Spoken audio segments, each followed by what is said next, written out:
Welcome to Man Does Tech, where I solve the problems you didn't even know you had. You need the basics, an active carrier SMS plan and your Apple ID signed in. Once you have that, open Settings and go straight to Messages. You'll see iMessage at the top. Toggle it off to stop Apple routing. Make sure Send as SMS is enabled so texts fall back to SMS when iMessage is unavailable.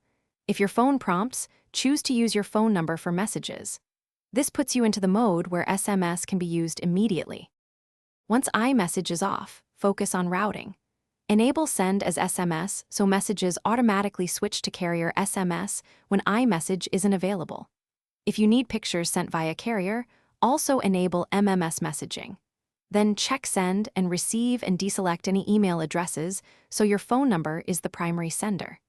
This prevents replies from going to an email thread. Make sure airplane mode is off and cellular data or voice service is active, otherwise SMS won't send. Finish by restarting your iPhone so carrier settings refresh and the number registration updates. Then test. Send a message to someone without iMessage. The green bubble confirms SMS. If it still shows blue or won't send, verify carrier service and that Send as SMS remains on.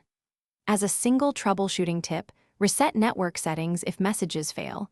This clears saved networks and often restores SMS routing. Keep your Apple ID set. Thanks for watching. If you found this helpful, don't forget to like and subscribe.